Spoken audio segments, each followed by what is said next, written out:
벌써 5주째 날벼락이라. 집값 불길한 조짐이 있다. 무슨 말일까요? 일단 이 지표를 먼저 한번 보시죠. 전국 아파트 매매가 변동률입니다. 벌써 5주째 하락하고 있습니다.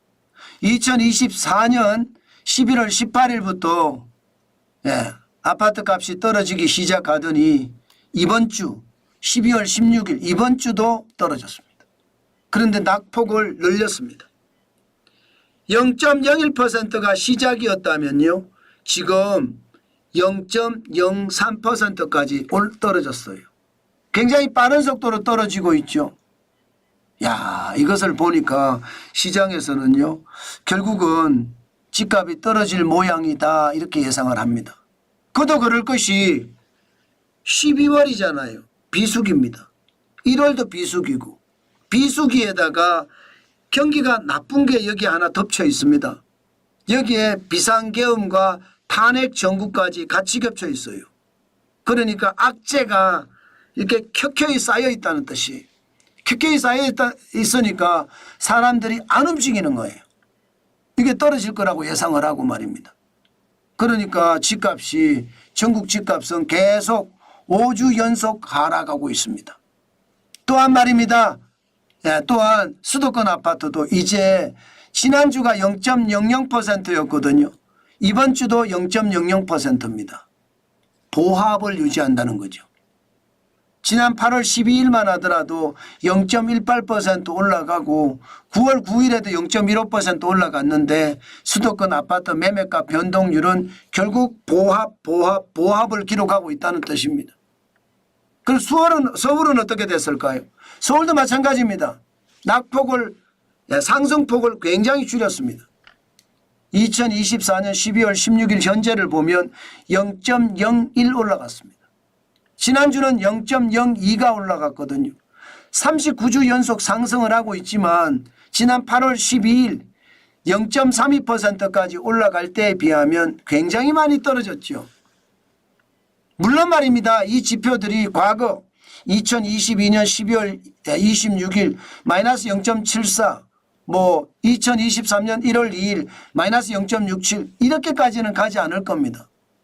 서울 아파트만 그런 것이 아니라 수도권 아파트도 마찬가지고 전국 아파트도 마찬가지예요. 그렇게까지 폭락이라는 신호는 없습니다. 그렇지만 분명한 것은요. 상승폭을 확 줄이고요. 낙폭을 키우고 있다는 것은 사실이니까요. 게다가 시장은요.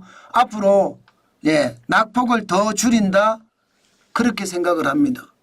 상승폭을 더 줄인다. 아니 하락으로 떨어진다. 이렇게까지도 이야기합니다. 서울 같은 경우를 한번 보면요. 일단 매물이 굉장히 많아요. 매물이 안 줄어듭니다. 2024년 12월 19일 현재예요. 88,963건이나 됩니다. 서울에 85,000건이 넘으면 매물이 과잉됐다 표현하거든요. 그런데 88,963건이면 엄청난 거죠. 연초 말입니다. 73,929건에 비하면 20.3%가 늘어난 거고요. 건수로 보더라도 15,034건이 늘어났습니다. 매물이 많다는 것, 팔려고 하는 사람들이 많다는 것은 결국 말입니다. 매수자 우위 시장이 된다는 뜻이에요. 매수자 우위 시장은 매수자가 큰 소리를 칠 수 있는 시장이라는 거예요. 매물이 많으니까 골라서 매수할 수 있다는 뜻이죠. 이것은 여러분 결국은 집값이 떨어질 수밖에 없어요. 서로 팔려고 하니까 사는 사람 입장에서는 계약서 쓰는 당시에 가서 500만 원만 내려주시죠. 그러면 매도하는 사람들 입장에서는 아휴 한숨 한번 쉬면서 그러시죠. 그렇게 갈 수 있다. 그게 매수자 우위 시장입니다. 지금 그 매수자 우위 시장이 되고 있다는 뜻이에요. 그래서인지 월별 거래량도 뚝뚝 떨어졌어요. 12월은 지금 처참합니다. 12월은 지금 현재 517건밖에 안 됩니다. 이게 다 겹쳐 있죠. 앞서도 말씀드렸다시피 비수기에다가 경기 침체에다가 탄핵 정국에다가 다 겹쳐 있습니다. 이게 굉장히 많이 떨어져요. 지난 7월에는요. 서울 아파트 월별 거래량이 9,210건이나 됐습니다. 그런데 9월에는 3분의 1 토막이 났어요. 3,136건. 예, 11월도 지금 많아봤자 4,000건은 안 될 거라는 게 시장의 예측이에요. 그런데 12월은 더 심각하죠. 그러면 금액은요. 아마 거래 평균 금액, 평균 거래 금액은 점점 떨어질 것으로 예상합니다. 현재까지는 9월이 최고치입니다. 12억 5,023만 원. 최고치인데 10월에는 12억 666만 원까지 됐고요. 11월에는 11억 9,086만 원, 12억까지는 갈 것 같아요. 그렇지만 전체적으로 가격이 많이는 아니지만 조금 빠지고 있는 그런 모양새 보이시죠? 게다가 월세값도 이제 0.0까지 떨어졌습니다. 사실상 81주 연속 상승한 81주 연속이에요.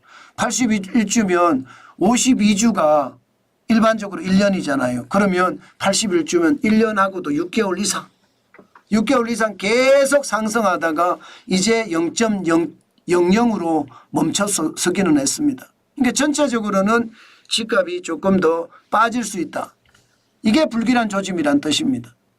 지표를 보면 절대 거짓말은 하지 않더라고요. 지금 현재까지 집값이 비수기에 아마 탄핵 정국까지 겹쳐서 게다가 경기 침체까지 겹치니까 더 떨어진다. 문제는 여러분 시장에서는요. 많이 떨어질 수도 있다. 이런 전망도 나옵니다.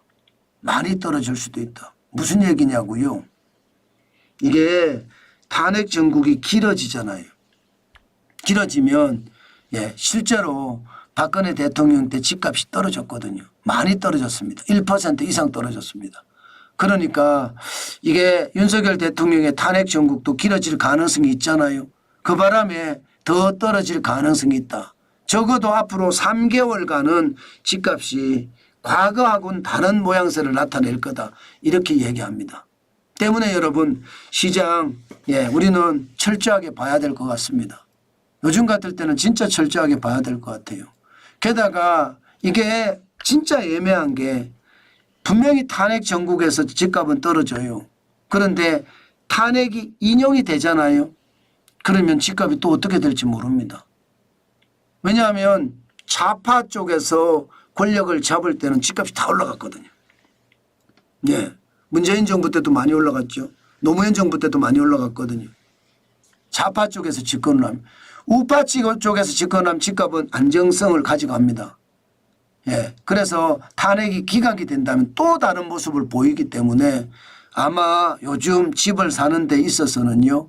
불안감이 굉장히 클 겁니다. 제가 집값 불길한 조짐이라는 게 이런 모든 것을 통합해서 말씀을 드리는 겁니다. 저는 여러분 일단 지금은 관망세다. 그게 지금 시장이 굉장히 중요하다. 그 말씀 마지막으로 드리겠습니다. 그만큼 시장의 불안감이 크다는 뜻이죠. 그 불안감에 우리가 편성돼서 무리하게 시장을 가지 말자 하는 뜻으로 제가 이해하시면 좋을 것 같습니다.